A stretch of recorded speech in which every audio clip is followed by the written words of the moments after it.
La armadura de Dios. ¿Qué cosa es? ¿Cómo podemos usarla? En uno de mis videos anteriores me referí a esta bendición que nuestro Padre Celestial nos ofrece. Hacía referencia a que como hijos de Dios debemos ponernos esa armadura, como nos explica Pablo en Efesios 6, versículos del 16 al 18. Escuchemos. Por último, fortalezcanse con el gran poder del Señor. Pónganse toda la armadura de Dios para que puedan hacer frente a las artimañas del diablo. Porque nuestra lucha no es contra seres humanos, sino contra poderes, contra autoridades, contra potestades que dominan este mundo de tinieblas, contra fuerzas espirituales malignas en las regiones celestiales.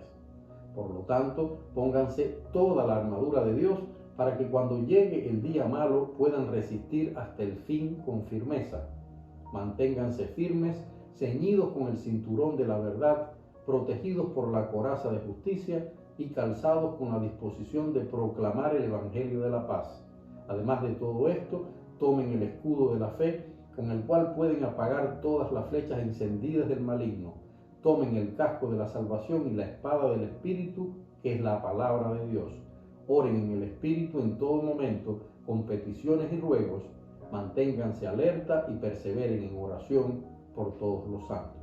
Primero, como vimos, tenemos que fortalecernos en el Señor. Esto es saber que estamos bajo la protección de Dios, Señor de los cielos y la tierra, Jehová de los ejércitos, que nuestra fuerza real viene de Él y que tenemos su promesa cuando nos dice en Romanos 8 que a los que aman a Dios todas las cosas les ayudan a bien. Luego ordena tomar la armadura. Pero ¿de quién es la armadura? Sí, hemos escuchado bien. Dice toda la armadura de Dios. Y aquí Dios en persona nos habla muy claramente. No tienes la fuerza necesaria para vencer esta batalla. Tienes que confiar en mí. Tienes que usar las armas que yo te doy, nos dice Dios. ¿Recuerdan a David?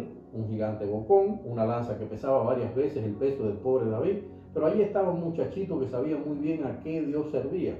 Y con una pequeña piedra venció a Goliat. Una piedra pequeña que, según yo lo entiendo, es una metáfora, un símbolo de su inmensa fe en Dios. Alguien que ha prometido que peleará y ganará por nosotros todas nuestras batallas. Después advierte de algo que muchos suelen olvidar, algo que yo he repetido en varios de mis videos aquí. Vivimos en una batalla espiritual. En un lado está ese Dios Padre amoroso que tiene un plan para salvarnos absolutamente de ese castigo que cayó sobre nosotros en el jardín del Edén cuando utilizamos mal ese libre albedrío que Dios nos regaló. Un plan que tiene como columna vertebral a su Hijo Jesucristo. Y al otro lado está el diablo, empecinado en tentarnos con las miserias supuestamente agradables de este mundo, alejarnos de Dios y secuestrar nuestras almas. Pero también en ese pasaje de Efesios, la palabra de Dios define qué es la armadura. Y hay que aclarar, queridos hermanos, no se trata de armaduras, se trata de una sola armadura conformada por varias partes, todas ellas de un poder absoluto. Veamos, el cinturón de la verdad. ¿Y quién representa la verdad para un hijo de Dios? Sencillo. Recuerda que alguien nos dijo, yo soy el camino, la verdad, la vida. Ese cinturón de la verdad es nuestro reconocimiento de que Jesucristo es el centro de nuestras vidas. Es saber que el poder de Jesús habita en nosotros, que somos herederos de todas las batallas que Jesucristo ganó y que somos vencedores porque Él venció. La coraza de la justicia es la otra parte de la armadura de Dios. La coraza, como sabemos, protege el pecho, es decir, el lugar donde está el órgano que más mira a Dios en nuestros cuerpos. Esto quiere decir que esta coraza hace referencia a la fortaleza en nuestra fe en Jesucristo, que es quien nos justifica, quien nos hace poderosos, porque recordemos, todo lo puedo en Cristo que me fortalece, como leemos en Filipenses 4. Llevar esta coraza de justicia significa saber bien que las batallas contra el reino del diablo y sus tentaciones no las ganamos por nuestra propia justicia, la ganamos recordando quiénes somos en Jesucristo, que ya derrotó al diablo y a todas esas estrategias contra nosotros, los hijos de Dios. El calzado para proclamar el Evangelio de la paz es la otra parte de la armadura de Dios. Los pies de un soldado necesitan estar bien protegidos en la batalla para no caer en las trampas que el enemigo coloca en el camino. Y nuestro enemigo, el diablo, está enfocado en impedir la estrategia de Dios para nuestras vidas, que proclamemos el Evangelio de la paz. En Romanos 14, 17 se nos dice que el reino de Dios es uno de justicia, paz y gozo en el Espíritu Santo. Ese evangelio es el que debemos proclamar, y el diablo tiembla solo de pensar en que cumplamos la gran comisión: ir por el mundo y proclamar el evangelio a toda criatura. El escudo de la fe es una pieza esencial en la armadura de Dios. Notemos que Pablo señala para qué debemos usar ese escudo, con el cual pueden apagar todas las flechas encendidas del maligno, nos dice, y las flechas, como se sabe, llegan de cualquier parte. Debemos entonces ejercitar nuestra fe mediante la lectura de la Biblia, la comunión diaria con Dios en todos nuestros actos, la oración cotidiana, porque el diablo ataca nuestra fe con todas esas andanadas de flechas encendidas que salen de nuestra naturaleza humana de dudar del poder, el amor o la bondad de Dios. El casco de la salvación también es parte esencial de la armadura de Dios.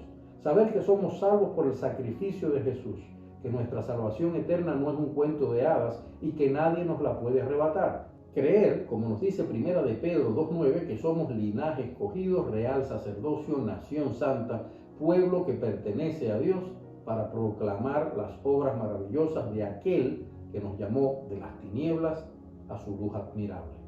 No permitir, en definitiva, que el diablo nos confunda, sembrándonos dudas sobre nuestra salvación.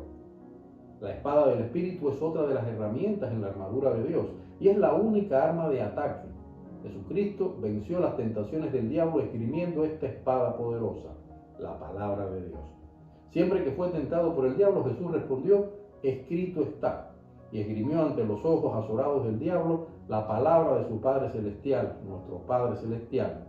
Porque en Hebreos 4:12 nos asegura que la palabra de Dios es viva y poderosa y más cortante que cualquier espada de dos filos. Penetra hasta lo más profundo del alma y del espíritu, hasta la médula de los huesos, y juzga los pensamientos y las intenciones del corazón. Finalmente, esencial parte de la armadura de Dios es la oración. Ya hemos hablado de su poder, pero no olvidemos que cuando oramos, preparamos el terreno para vencer en cualquier reto, cualquier batalla. Nos fortalecemos en espíritu y Dios nos habla, es decir, recibimos sus consejos, sus órdenes. Si nos armamos con una armadura así, conformada por piezas tan poderosas, es normal que como hijos de Dios estemos seguros, convencidos de tener a nuestro favor esa promesa de protección absoluta que leemos en Romanos 8. Si Dios es por nosotros, ¿quién contra nosotros? Dios te bendiga.